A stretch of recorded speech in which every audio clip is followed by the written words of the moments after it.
Purwanto. Di Satreskrim ini saya bertugas kurang lebih sudah 15 tahun. Saya di Urbinob. Urbinob itu kalau di luar staf ya, staf di Reskrim. Tugas Urbinob itu mengakomodir perkara, kemudian mendistribusikan ke penyidik yang ada di Satreskrim.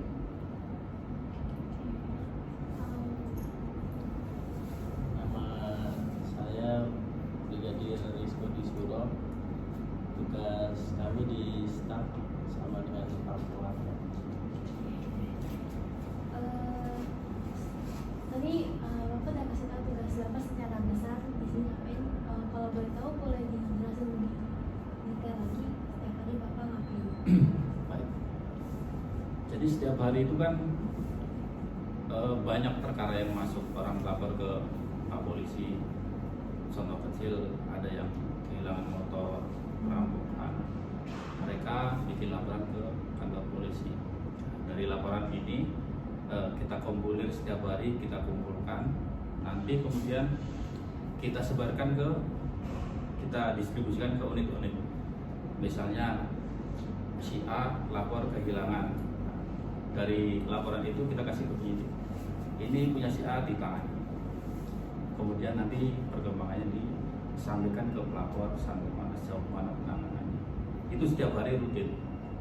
Kita standby di kantor dari pagi 8 pagi itu, jam 8 pagi itu kita apel karena memang tugas-tugas kita semua diawali apel pagi. Apel, kemudian kita kumpulir perkara, kemudian kita sampaikan ke penyidik, nanti penanganannya kita asistensi setiap hari sejauh mana penanganannya. Rutinitas seperti itu tiap hari 24 jam kita standby, walaupun kita di luar tapi komunikasi tetap standby. Jadi sewaktu-waktu ada darurat kita bisa memantau. Untuk Bapak ada yang mau ditanyain? Cukup. Oke. Kita mau pertanyaan. Biasanya di sini sering terjadi tindakan kriminal nggak sih Pak? Secara umum ada saja setiap hari, karena Jakarta Barat adik-adik tahu sendiri ya, wilayahnya padat, terus super sibuk kalau dibanding dengan wilayah-wilayah lain di Jakarta ini ya, timur, selatan, barat itu super sibuk. Kemudian pemukiman di Jakarta Barat itu kebanyakan pemukiman padat,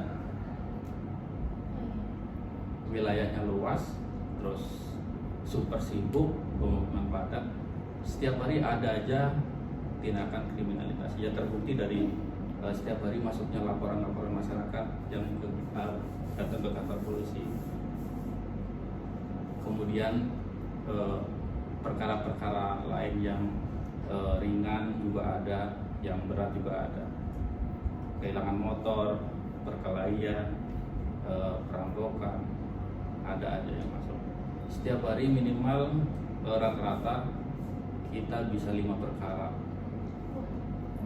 Orang yang itu rata-rata kan berarti kan jumlahnya enggak ada yang 5, kadang 6, kadang 7, tergantung situasi. Kalau memang lagi rame ya rame.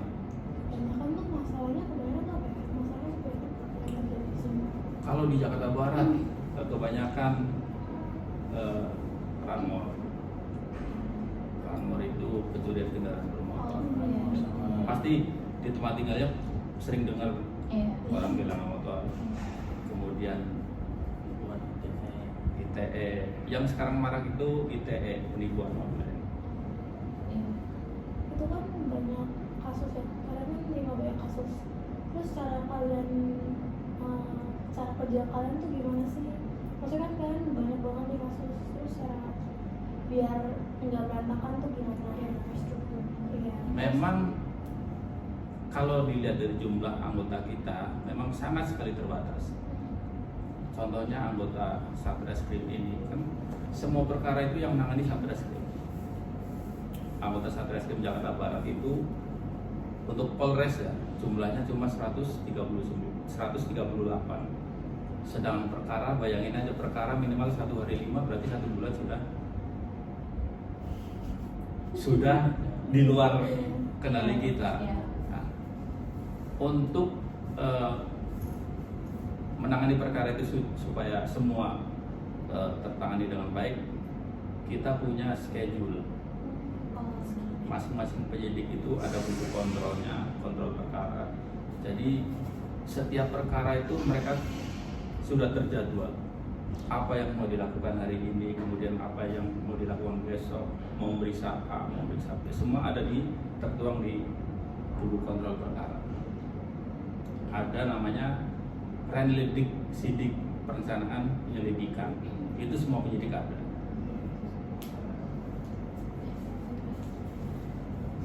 Apa yang dilakukan Bapak jika melihat sebuah tindakan kriminalitas secara langsung?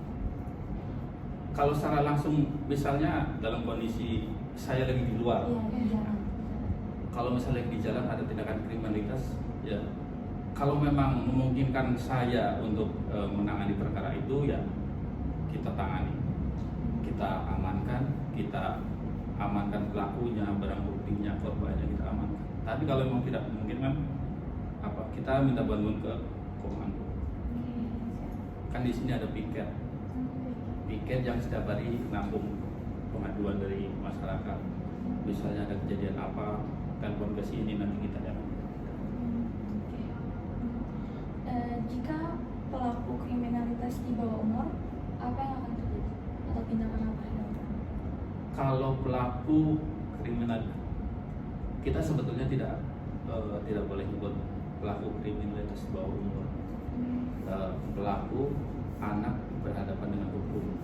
Misalnya yang di bawah umur melakukan tindak kejahatan, penanganannya tentu berbeda, tidak seperti pelaku-pelaku dewasa. Nanti kita bisa memanggil Bapas untuk pendampingan. Terus berkas juga tidak seperti pelaku-pelaku dewasa. Kita harus cepat menanganinya. Nanti ada spesialisasinya kalau anak berhadapan dengan hukum. Unitnya PPA yang menangani. Ada unit yang menangani sendiri, unit TPA. Kalau misal ada terjadi masalah, terus terbukti orang yang dituduh itu nggak salah, tapi yang salah itu pihak polisi, itu biasanya pihak polisi itu dihukum atau diapain gitu? Ada. Kalau misalnya kita menangani suatu perkara, kita misalnya ada yang diduga melakukan tindak kejahatan, kita mengamankan nggak apa-apa sesuai SOP, ada proseduralnya. Kalau memang toh dia terbukti apa enggak, nanti kan hasil penyelidikan, kita melakukan penyelidikan, interogasi, wawancara, nanti terbukti apa enggaknya nanti di situ. Kalau memang ada kesalahan di kemudian hari, ini tidak melakukan kejahatan kok dihukum misalnya, itu nanti kita ada unit sendiri yang menangani kita, propam. Nanti propam yang akan menyelidiki. Jadi kita tidak bisa semaunya, kita asal nangkap orang, kita masukin, kita jeblosin terus selesai begitu aja. Nah, ada unit waskat kita yang mengawasi kinerja kita. Ini kalau misalnya orang itu tuh udah sampai di penjara 8 tahun, 10 tahun, itu pasti kasih kompensasi gak sih kalau itu orang? Kompensasi. Iya. Ya bisa sesuai aturan yang ada aja kan, masyarakat yang tidak bersalah tapi sudah ditangkap dihukum bisa mengajukan kompensasi. Ada Itu juga di masyarakat yang peraturan. mengajukan ya? Iya bisa. Contoh kompensasinya itu? Itu nanti kan ada pengajuan. Kompensasinya ada sih, pengajuannya sesuai ininya apa, bobot perkaranya lah, apa dia hanya sampai ditangkap atau sampai ditahan, nanti besarannya ada di peraturan. Biasanya tuh polisi tuh kayak dengar gak sih dari masyarakat, kayak misalnya orang ini mencuri buah di kebun tapi 1 buah doang, itu kan kebanyakan masyarakat mikirnya kayak masalah sepele, tapi kenapa harus dipenjara 8 tahun, 10 tahun dan pokoknya belasan tahun gitu. Itu kalian tuh tanggapinnya gimana? Itu semua kan tergantung masyarakat yang mau. Tapi kalau untuk saat ini polisi mengedepankan program dari pimpinan Polri yaitu restoratif justice. Jadi kalau sekiranya kerugiannya kecil ya nanti antara pelaku sama korban kita mediasi. Kalau memang Kalau bisa bisa diselesaikan secara damai di kekeluargaan, luar nanti pengadilan ya di situ kita terapkan restoratif justice-nya. Jadi penyelesaian di luar pengadilan gitu, musyawarah lah gitu. Tapi kalau orang yang melapor itu nggak mau musyawarah, kalian ngelakuin apa? Ya kita sesuai undang-undang kan kalau udah kita beri mediasi tapi tidak ada titik temu ya kita lanjutkan Kita proses lanjutkan. hukumnya. Nanti kan biar pengadilan yang menilai gitu menentukan. Gitu. Ya nanti yang mau ditanya. Menurut Bapak, apa faktor pendorong terjadinya tindakan kriminal? faktor pendorong orang-orang oknum ya, orang-orang pelaku kebanyakan faktor ekonomi. Faktor ekonomi. Orang maaf ya kadang lapar, nggak punya duit, nongkrong, terus mau beli makan nggak punya duit, lihat tabung gas meledak diambil suap. Itu contoh kecil. Kebanyakan memang faktornya ekonomi, rata-rata orang yang tidak punya kerjaan, kemudian yang memang pendidikannya kurang, pengetahuannya kurang, itu rata-rata. Nanti faktornya ekonomi.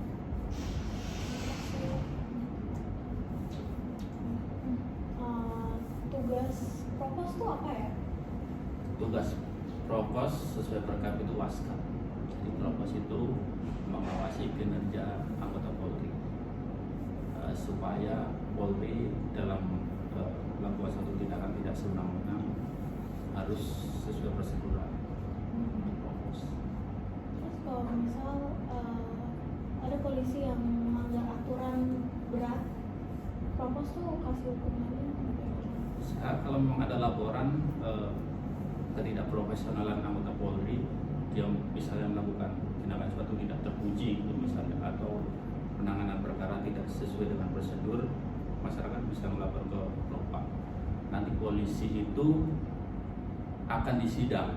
Jika memang terbukti, nanti akan dikasih ada hukumannya dari penundaan pangkat, penundaan dia pendidikan lagi, terus dari kalau memang perkaranya sangat berat bisa PTDH. PTDH itu pemberhentian dengan tidak hormat, alias dipecat.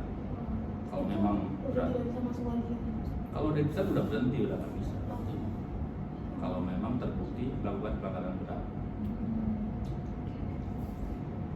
Menurut Bapak nih berdua, kalau misal ada polisi atau propos gitu tidak mau melayani masyarakat, kan tugas polisi untuk melayani masyarakat kan, mau itu terjadi apapun itu harus melayani. Tapi kalau misalnya ada polisi yang nggak mau atau bahasa kasar jijik untuk melayani masyarakat, terus dilihat alasannya itu biasanya dikasih tindakan atau emang dibiarin aja? Kalau ada anggota Polri yang nolak misalnya masyarakat mau melapor terus dia nolak, nggak mau dengan alasan tertentu, apalagi alasan tidak masuk, masyarakat bisa melapor ke Propam. Kalau misalnya polisi lagi bekerja nih di jalanan gitu, polisi jalanan, terus kayak misal kita ada kecurian gitu nggak jauh dari polisi itu kerja, tapi polisi itu tuh nggak mau melayani itu, terus kalau misalnya kita lapor ada tindakan nggak ke polisi itu atau kita yang disalahin karena polisi itu lagi bekerja gitu? Oh, enggak, boleh aja nanti ke kantor, Nanti sampaikan aja pengaduannya apa. di polisi itu pasti ini juga Nanti paling dipanggil klarifikasi. Kalau memang itu anggota Jakarta Barat, nanti dipanggil sama pimpinan. Kenapa nggak mau melayani masyarakat? Tapi itu kita harus ada bukti apa? So kan biasanya kan kita nih nggak tahu ya, Ya, mau terjadi untuk- apa, jadi kita Untuk memperkuat paling tidak ada saksi lah temannya yang tahu bahwa bapak itu nggak mau menerima laporan. kalau semisal nih nggak ada saksi, Saksi itu bisa jadi handphone, misalnya pada saat minta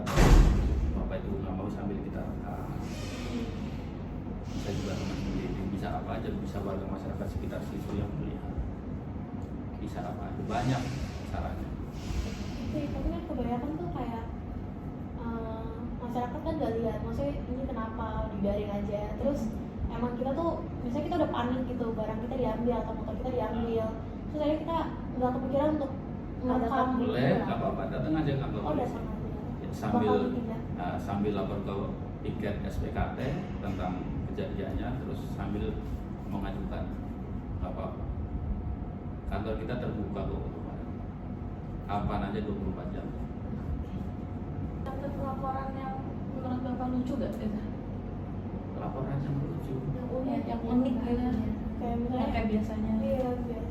Terlalu unik kayak halnya tuh sebenarnya bisa diselesain sendiri. Cuma di telepon, iya, cuma emang dilapor itu gitu. Banyak kan kalau yang lucu-lucu itu paling masalah selingkuh kali. Oh, iya bener. Iya.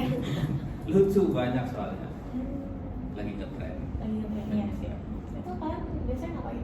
Kalau selingkuhnya masih pacaran ya kali kita dengerin aja. Oh, Kita mediasi gimana selesai. Kalau memang tidak ada yang nggak ada yang dirugikan, ya Iya. silakan. Tapi kalau memang suami istri KDRT ya kita proses. Kalau yang masih pacaran belum ada legalitas yang belum ada. Kalau udah suami istri kan ada soalnya Ada buku nikah.